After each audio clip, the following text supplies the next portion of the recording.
Philippines Network, Radyo Ronda, DZKI-IRIGA, member kapisanan ng mga broadcaster ng Pilipinas. CNN Philippines Hour sa RPN-DZKI-IRIGA alas 6 hasta alas 7 ng manggi, Lunes hanggang Biyernes. CNN Philippines Hour.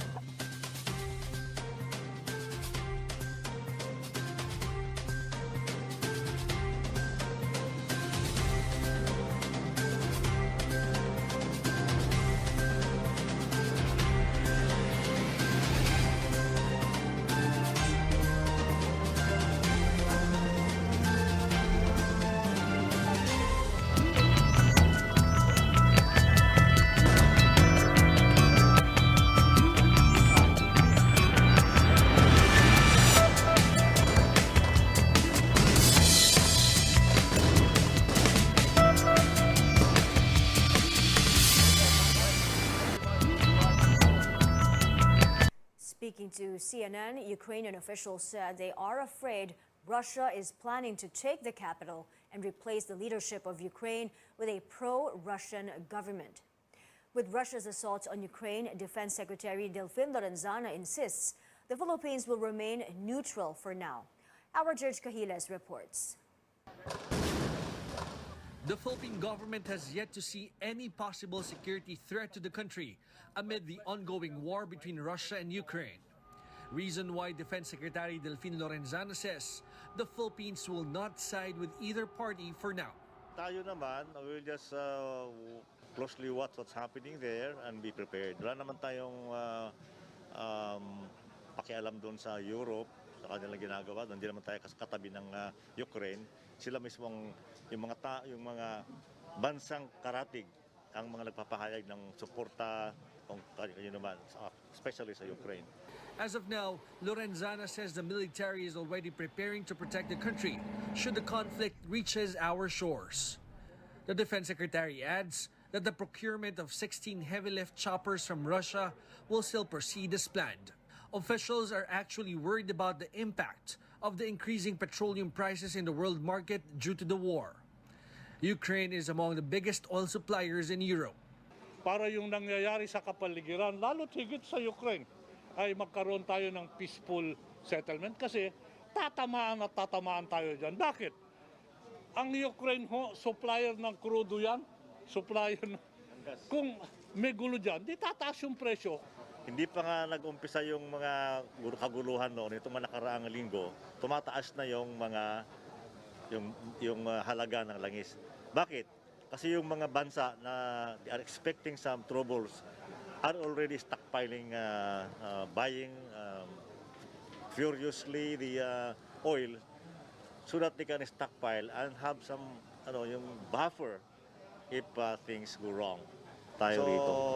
The Foreign Affairs Department is calling on the international community to reaffirm its commitment to peaceful resolution of disputes. In a statement, the DFA says countries must exert efforts to resolve issues through peaceful and diplomatic means to avert humanitarian crisis, like what's stated in the Manila Declaration of Peaceful Settlement of International Disputes. DZKI, CNN Philippines. In a tweet, Foreign Affairs Secretary Teddy Locsin says he's flying to Warsaw to personally check on Filipinos at the Ukrainian border. Poland has agreed to welcome Filipinos fleeing Ukraine even without a visa, according to Secretary Locsin.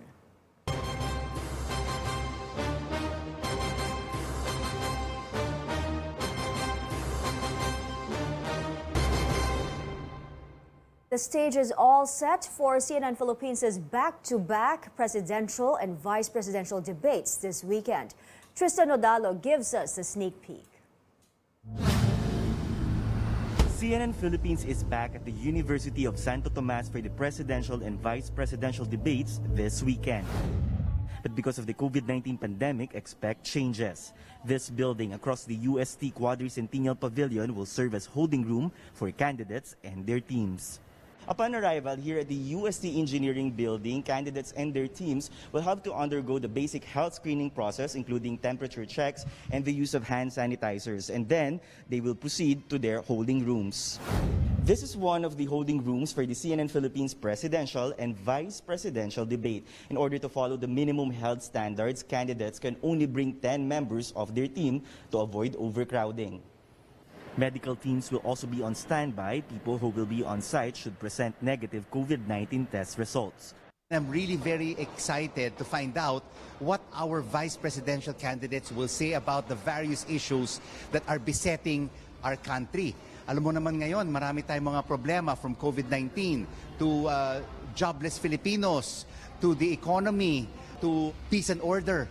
So kailangan natin malaman sa ating mga vice presidential candidates how they will be involved with the next president of the Philippines, because they're not just a spare tire, they're just a heartbeat away from the presidency.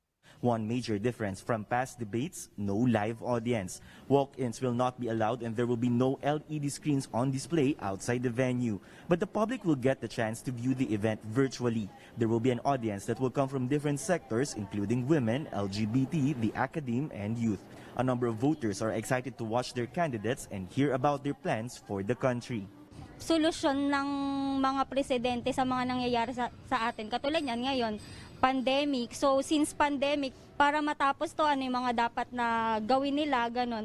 Tapos marinig din yung mga boses ng mga nasa ibabang mga tao. Mga rider po mas gusto po namin malaman yung tungkol po sa pagtaas ng gas. Paano po namin to may budget po sa amin. Napakataas po talaga ng gas ngayon. Minsan po, yung one day po namin na kinikita, minsan sa gas na lang po napupunta. 9 presidential candidates and 7 vice presidential bets will face off here at the UST Quadricentennial Pavilion over the weekend. Side by side, they will present their plans and visions for the country and address issues that matter most to Filipinos in one stage. Tristan Nodalo, CNN Philippines. Just one more day before the CNN Philippines vice presidential debate, 7 VP candidates will stand side by side to answer the hard questions tomorrow, February 26th at 5 p.m. at the University of Santo Tomas. Also catch CNN Philippines' pre-debate special at 4:30 in the afternoon for more of what to expect ahead of the showdown.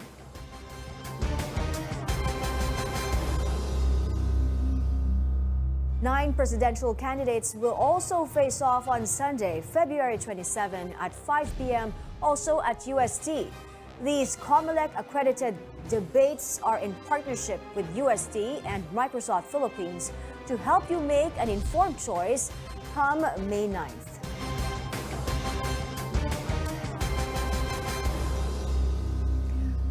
Up ahead, today marks the 36th anniversary of the People Power Revolution.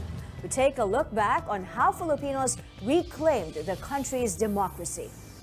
And actor and filmmaker Sean Penn is in Ukraine working on a documentary about Russia's attack on the former Soviet nation. Newsnight returns after this break.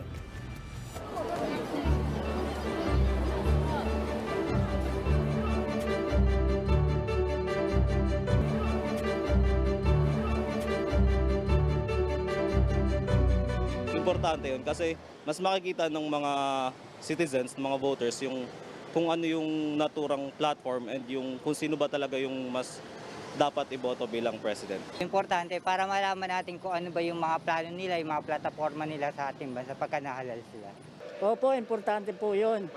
Kasi para malaman natin kung ano mga layunin nila sa pamahalaan ng Pilipinas.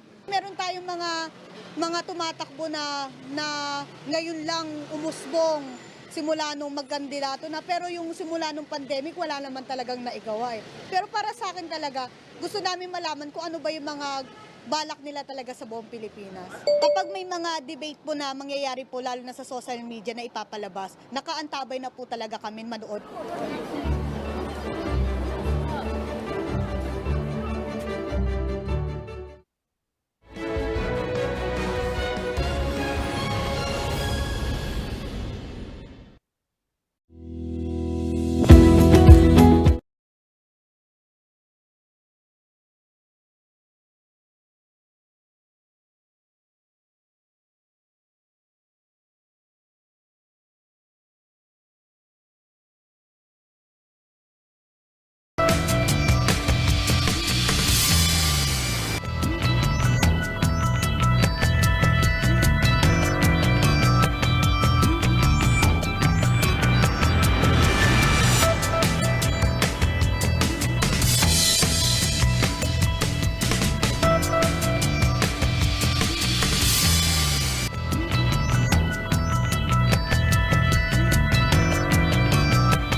was a busy day at the People Power Monument. Stanley Gaheta made the rounds and filed this report. Today marks the 36th anniversary of the EDSA People Power Revolution. The country's triumph over tyranny remains at the heart of its commemoration.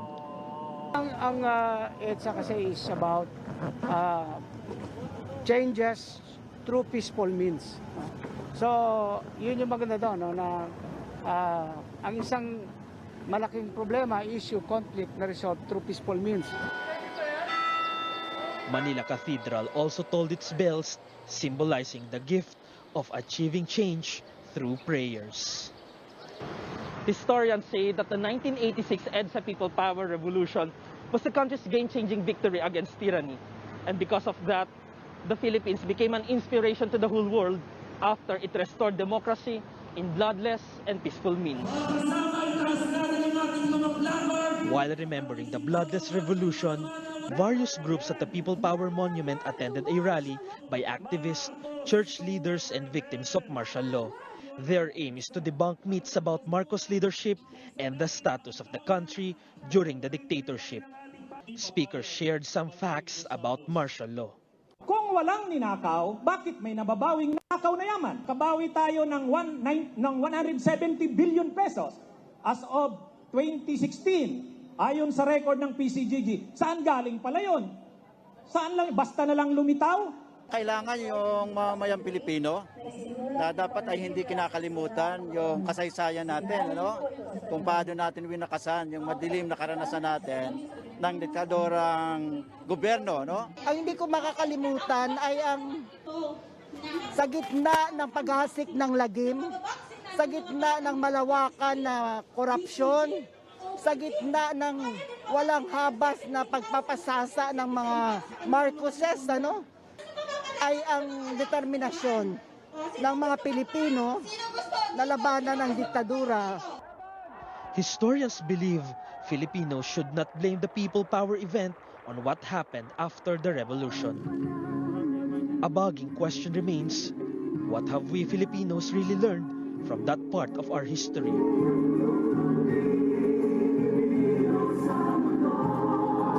Stanley Gahete, CNN Philippines.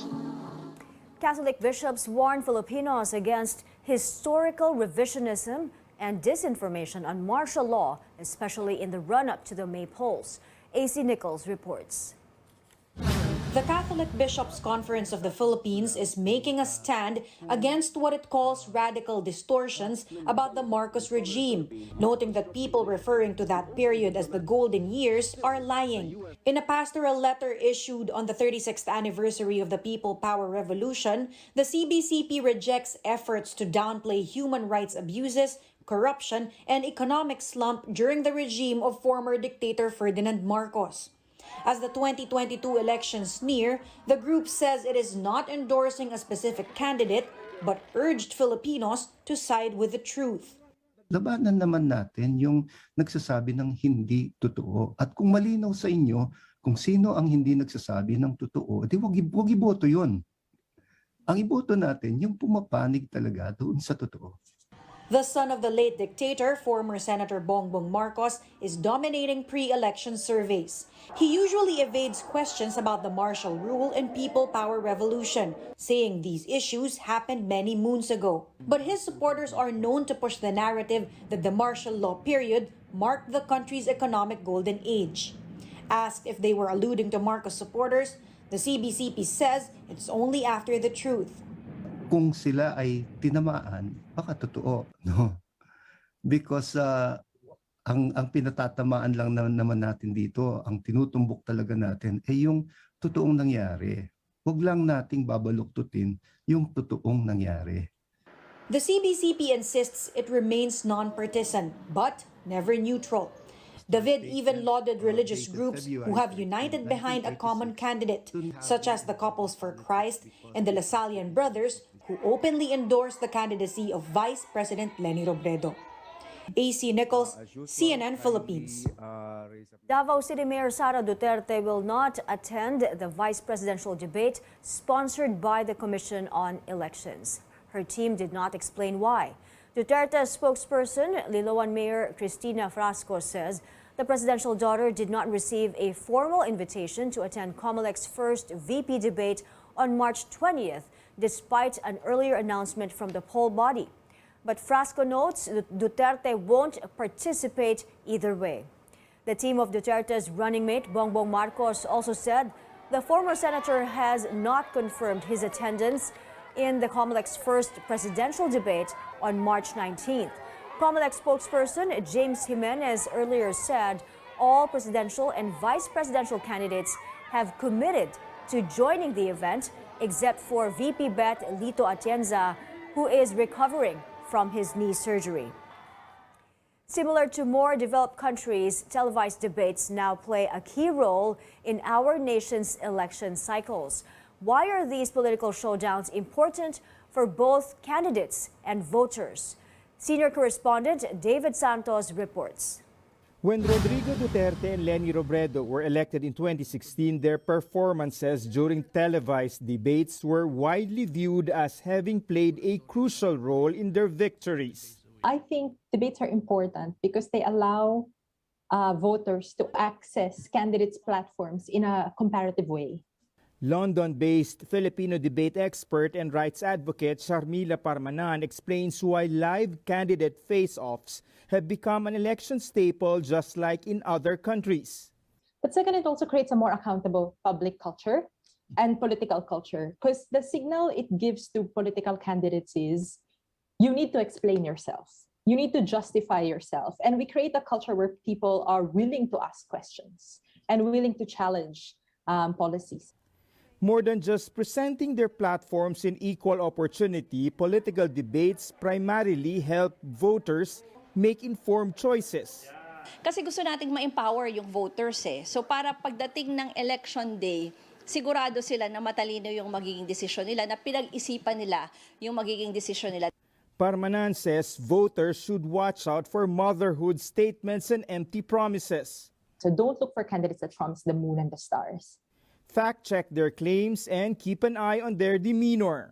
Look at their unscripted answers as well, which can indicate some things about their temperament. How do they characterize their opponents? Are they able to accept criticism? A live audience can make a spectacle out of a political showdown, but since we're still in a pandemic, tech giant Microsoft, through its Microsoft Teams technology, will set up a virtual audience that will take part in the two-day CNN Philippines debates.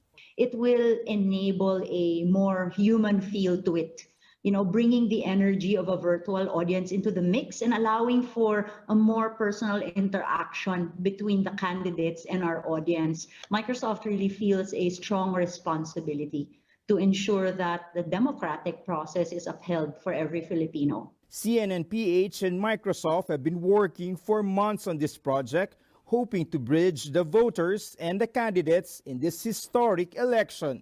David Santos, CNN Philippines. Mientras la crisis en Rusia.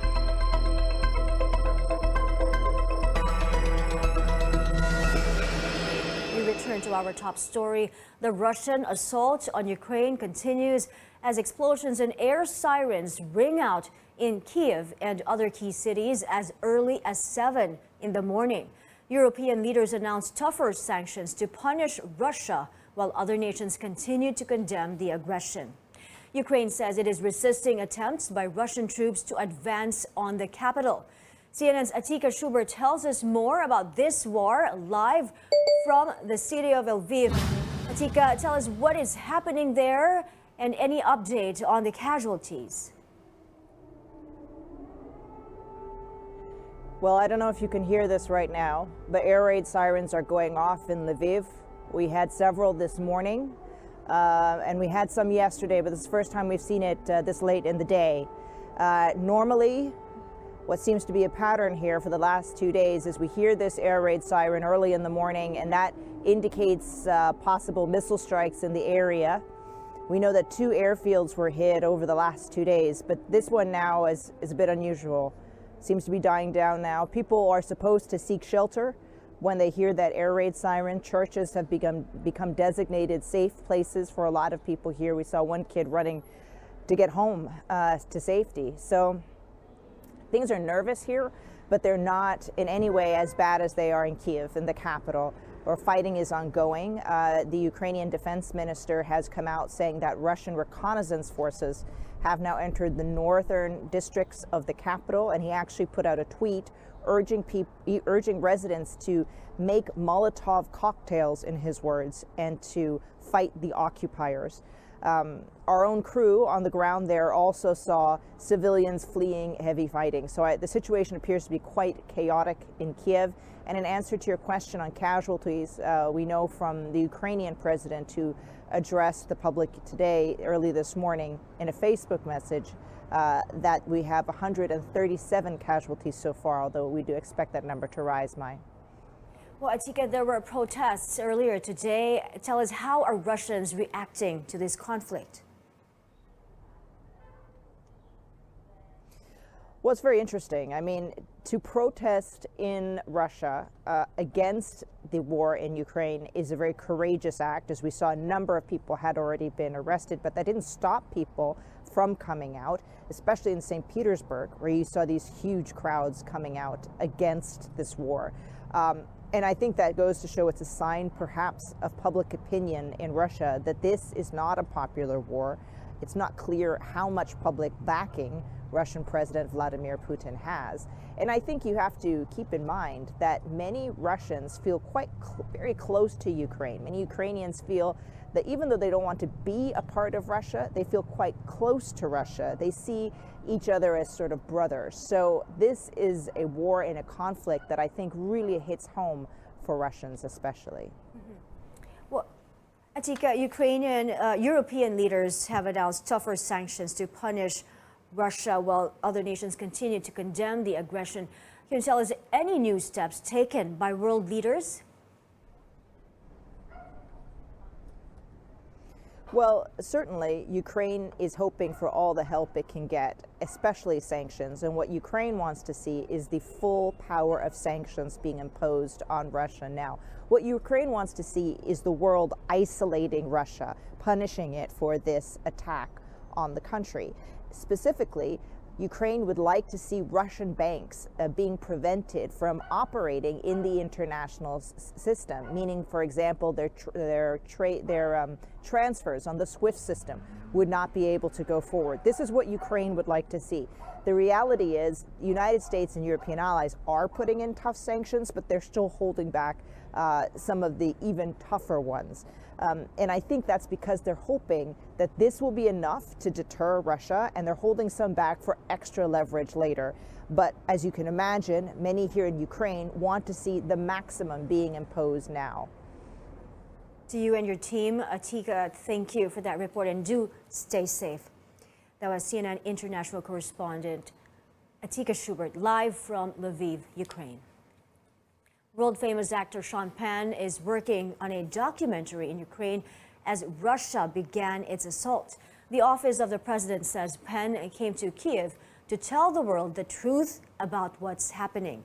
The star has met with President Zelensky for the project, and Variety reports the documentary is being done with Vice Studios. Vice Media Group confirmed the project but wouldn't say if Penn was involved. More stories ahead. Almost 3 years since closing its doors, this famous amusement park in Pasay City is back. And the first game for Gilas in this month's FIBA qualifiers has kicked off. We get you up to date on how the match against India is unfolding.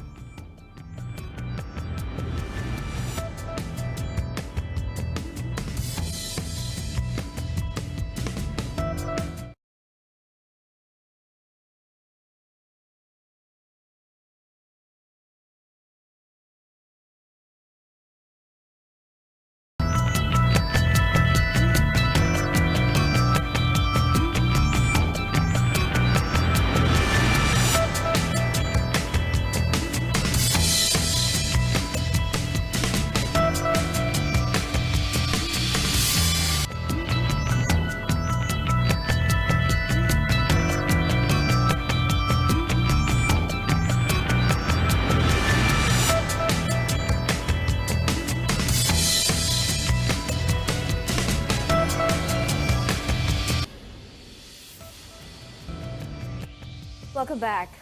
On the hard court, Gilas Pilipinas is well into their first match for the FIBA qualifiers February window.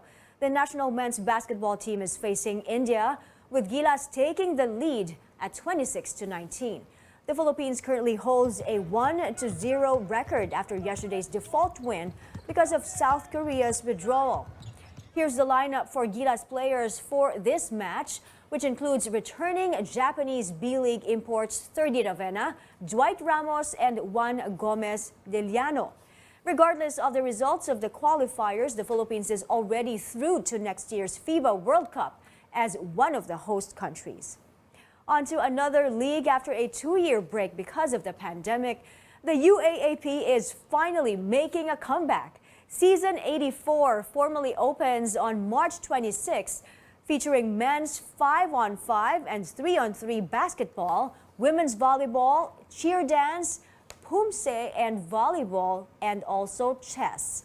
Speaking of comebacks, Star City's thrilling rides and attractions are open to the public once again. The theme park in Pasay reopened yesterday, nearly 3 years since a fire in October 2019. Following renovations, Star City is up and running again, operating from Thursday to Sunday, 12 to 8 p.m. Again, join us this weekend as we help you get to know your candidates. Catch 7 out of 9 vice presidential candidates in our debate on Saturday, February 26th at 5 p.m. live at the University of Santo Tomas. And watch 9 out of 10 candidates face off at the presidential debate on Sunday, February 27th, 5 p.m. also at UST, only here on CNN Philippines.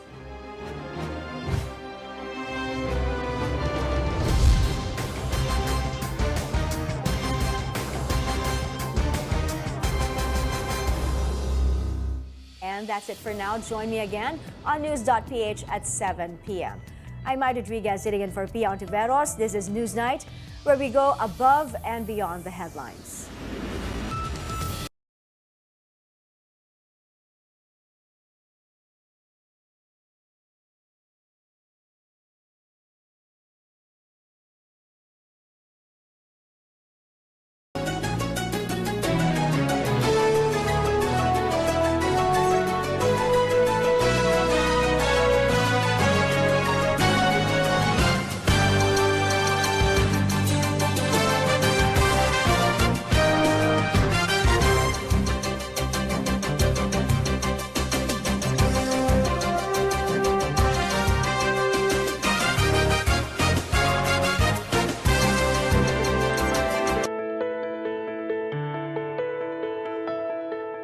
For many of us, we communicate with each other through our voice. Think about how much you talk every day, at home, at work, or even when you're on the phone. We spend so much time using our voice, but spend very little time caring for it. This is why most of us have experienced a raspy or strained voice at some point. It's especially prevalent among voice professionals like performers, call center agents, teachers, as well as reporters, but it can happen to anyone. On the program today, we'll talk about ways to care for your voice, the different voice problems that you may encounter, and how best to treat them. I'm Dr. Freddy Gomez, and welcome to MedTalk Health Talk right here on CNN Philippines.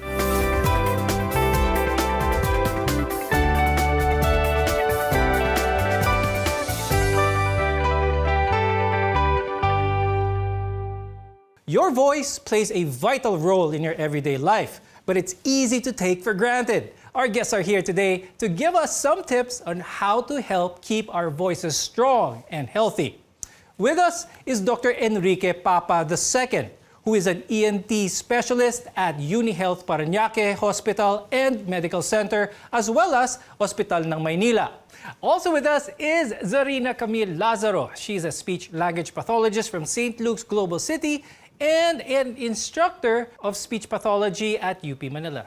All of us, even from the time we were born, second only to gaining that first breath, gumamit na tayo ng boses natin when we cried, ano? But a lot of us take it for granted, hindi natin inaalagaan. Dr. Enrique, pag-usapan natin, how exactly do we produce sound that eventually becomes our voice? And why is it so distinct? Parang itong fingerprint ng mga tao, iba-ibang mga boses ng tao. Well, basically for us to produce voice, we need three things, no? First is the power supply, which is the air coming from the lungs. Second is the sound source, which is our larynx, which contains our vocal cords. And third is the resonator, which includes our oral cavity, the nasopharynx, and the sinuses. So basically, for us to produce sounds, the air coming from the lungs is the one that produces the power behind the voice production. The air moves up and down the trachea or the windpipe, thus producing vibration of the vocal cords. The vibration of the vocal cords then tends to produce the sound, which then resonates in our sinuses, oral cavity, or the pharynx, thus shaping and amplifying the sounds. And with the use of our soft palate, the tongue, the mouth, the lips, we then transform these sounds into speech and articulation. Let's focus on that part where the vocal cords are situated at, no, yung larynx area natin. That's why I'd like to ask Ms. Zarina, ano yung mga ginagawa nating mga Filipinos on a regular basis na nakakapag-compromise ng quality ng voice natin? Madami po iba-iba kasing causes on why we have changes in our voice. Pwede rin po kasi yung mga acute na phonotrauma, which are like shouting for a long period of time, using our voice in an abusive manner, like excessive coughing or excessive throat clearing. Even din po yung mga stress that we experience at work, they may also lead to additional tensions in our neck area, which could compromise our voice. Ms. Zarina, all of those that you mentioned, maybe some acute things, panandalian lang. Are there instances that Filipinos do for long periods of time that in the long run, makakasasama talaga ng boses? I think Filipinos may have the tendency to talk excessively. I think it's in our culture po kasi na talagang mahilig po tayo makipagkwentuhan, makipag-usap. It's not really a problem per se, but if we talk using an improper voice or hindi po mag-ayos yung technique na ating pakikipag-usap with other people, in the long run, it may lead to voice problem. One of the most common symptom or mararamdaman ng isang tao na may problema sa kanilang boses ay ang hoarseness. Could you explain to us what hoarseness is and what's usually the area involved when someone is hoarse? So basically, hoarseness is a symptom of dysphonia. Dysphonia is basically a diagnosis of any changes or alteration in voice production. When we say hoarseness naman, it's basically a symptom for any change in voice quality, pitch, or loudness. Both can either be neurologic, obstructive, iatrogenic, or and most likely secondary to functional, such as vocal abuse. How much of an impact can certain things that a person does, especially smoking and drinking of alcohol, how big of a factor is this when it comes to someone's voice? Tobacco smoking can lead to progressive damage in the lining of the mucosa of our vocal cords. Also, smoking tends to lead to an increased mucus production, causing changes in the quality of the voice. Smoking can also predispose the patient with an increased risk of minute hemorrhages or yung mga maliliit na pagdudugo sa vocal cords, secondary to changes in pressure and circulation. And over time, of course, smoking and alcohol can lead to development of tumors or laryngeal cancers. Now, Ms. Zarina, meron bang connection ang stress level ng isang tao sa quality ng boses niya? Yes po, there has been research that under periods of stress, the muscles that control the larynx become excessively tense, and periods of prolonged muscle tension in the larynx can lead to incoordination of the muscles that control our voice.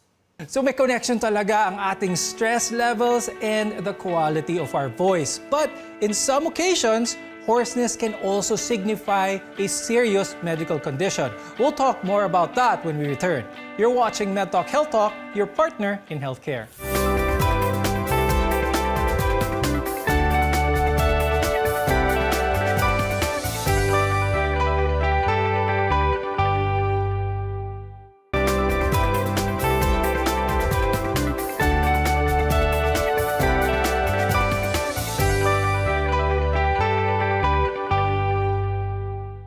I'm Dr. Freddy Gomez, and welcome back to MedTalk Health Talk, where caring is our calling.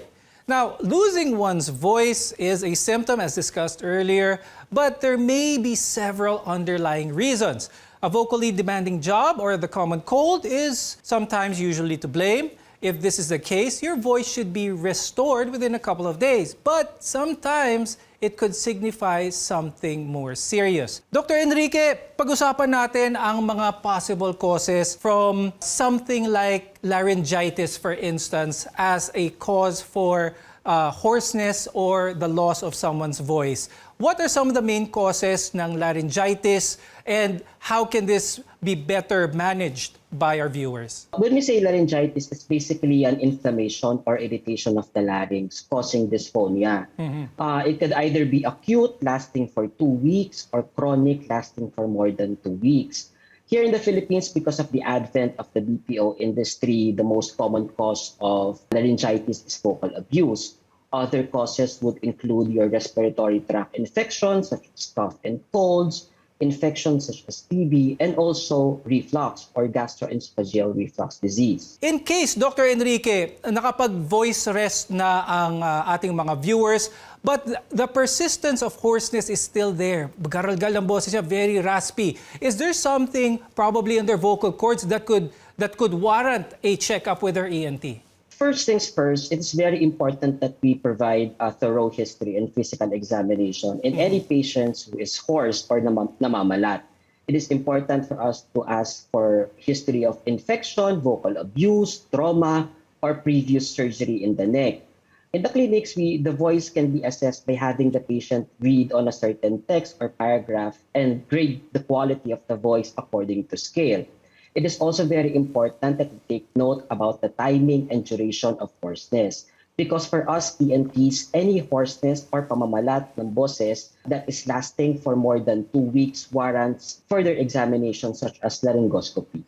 Is there any instance, Dr. Enrique, na ang pagiging raspy ng boses ng isang tao, normal lang to? Kumbaga part of his character na paos ang kanyang boses, buong buhay na nilang meron silang paos na boses, or should this warrant a checkup? What I'm trying to refer to is, should they be concerned of anything such as maybe a polyp, maybe a cyst, or maybe a nodule? Basically, if the patient has the same quality of the voice ever since, it is important that we take note of other diseases, maybe anatomic variations in the length or width of the vocal cords. But we must also rule out other causes such as lesions, nodules, cysts, and sometimes masses in the larynx. You also mentioned some infections, Dr. Enrique, and one of that which is prevalent here in the Philippines is TB. Pwede rin bang, a lot of our viewers know TB as affecting the lungs, pwede rin bang maapektuhan ng vocal cords ang TB? Yes, because we have what we call your TB laryngitis, because sometimes the infection or the TB cells, the TB bacilli, would actually go through the trachea and infect the vocal cords, causing ulcerations on the mucosa or lining of your vocal cords. Now let's talk about voice used as a livelihood by a lot of people. And these are call center agents, professional singers, public speakers, teachers. Marami talagang trabaho that rely on their voice as their ways of livelihood. Ms. Zarina, pag-usapan naman natin yun. What is it about the voice care of some, let's put for example, professional singers who are able to sing in a concert night after night, tuloy-tuloy na buo pa rin ang boses, maganda pa rin ang boses, very, very healthy. But some people probably partied too hard the night before, the next day, wala na yung boses nila. What type of mannerisms, maybe healthcare practices, should our viewers know about para ma-maintain ang magandang quality ng voice? With regards to the frequency of drinking water, it should be, I would recommend to my patients to drink at least every hour.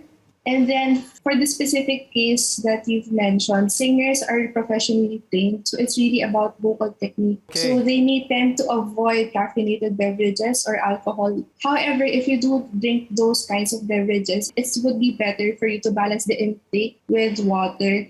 When it comes to our voice, a lot of us have been speaking all our lives, but meron bang tama at maling paraan ng pagsasalita?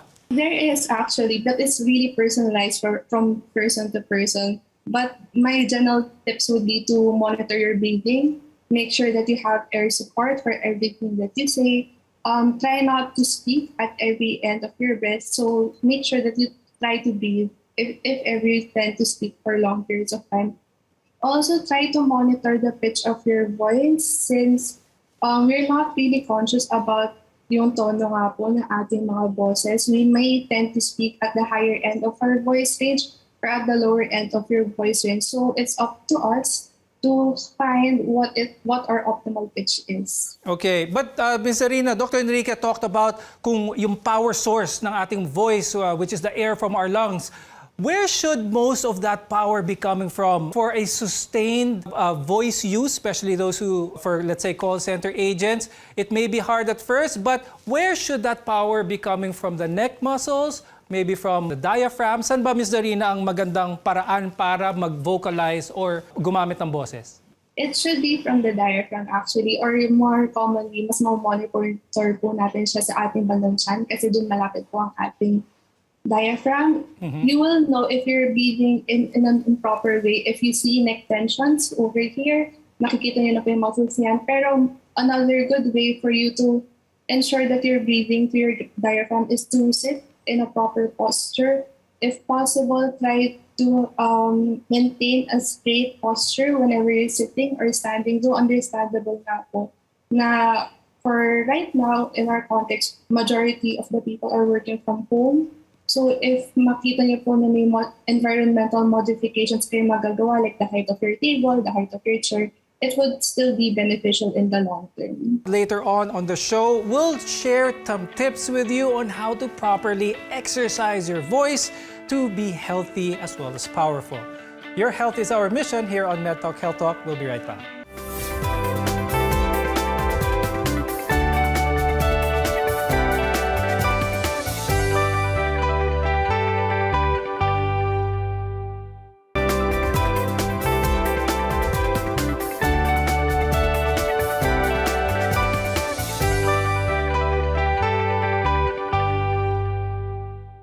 I'm Dr. Freddy Gomez, and this is MedTalk Health Talk, your partner in healthcare. We're talking about today about your very valuable voice. We'll talk about some voice hygiene and your overall vocal health. Dr. Enrique, what should our viewers do in order to maintain their voice, avoid any of these problems? Should regular checkups with the ENT be part of their list? Well, yes, no, especially for professionals who use their voice frequently, no, at least once a month or anytime if they feel there's a problem or throat discomfort. Because it is very important that we determine the cause of their hoarseness or pamamalat as early as possible. When it comes to losing someone's voice, a lot of our viewers may have tried some home remedies here and there. Are there any home remedies to your knowledge na alam niyong medyo may effect din naman? Treatment lang naman, no, for any patients with hoarseness or pamamalat is basically to lubricate the throat and voice rest. Some patients would try to drink lemon water or turmeric. And sometimes naglalagay sila ng parang luya sa dila, nagsisipsip sila. There's no basically proof that it works, but if they give them comfort, then why not? But again, it is still essential that they do the voice rest and increase their oral fluid. One of the more serious ailments of vocal cord is that of vocal cord cancer. When it comes to vocal cord cancer, we have to be serious about this, Dr. Enrique, because how can our viewers be very wary about this? What are some of the telltale signs that should prompt them to seek checkups? Number one, no, if namamalat ka or namamaos ka, that is progressive and lasting for more than 2 weeks, you warrant already a laryngoscopy.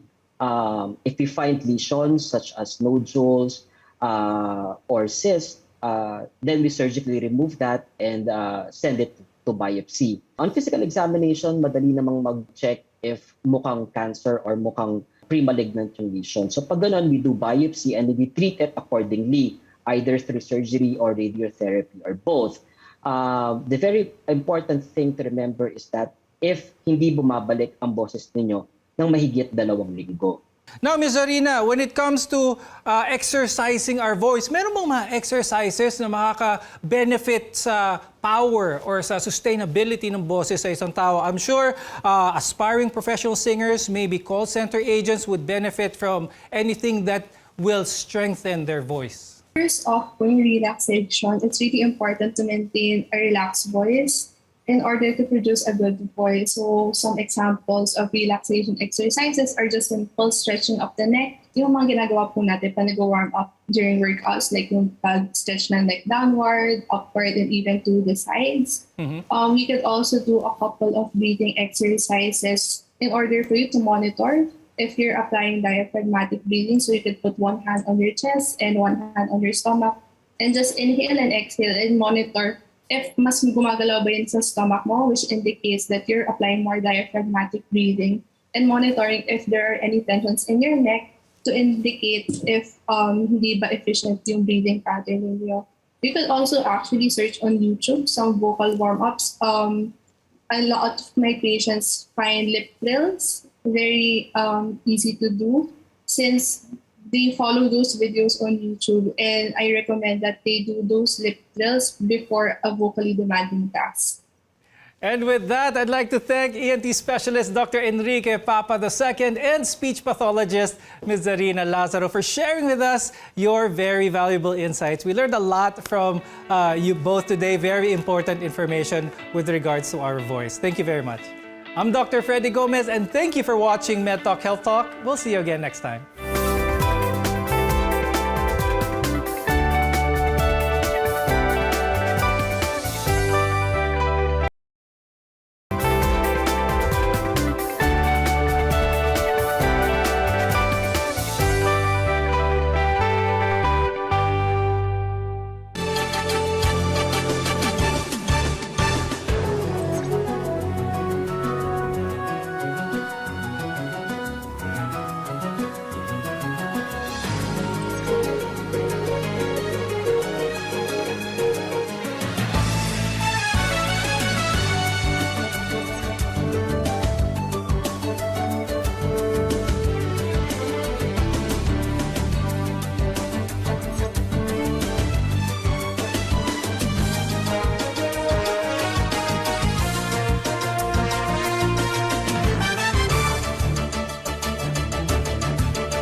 On radio, DZKI-IRIGA welcomes CNN Philippines to bring you the latest news you can use, news you can trust. Listen to Newsnight, weekdays, 6 p.m.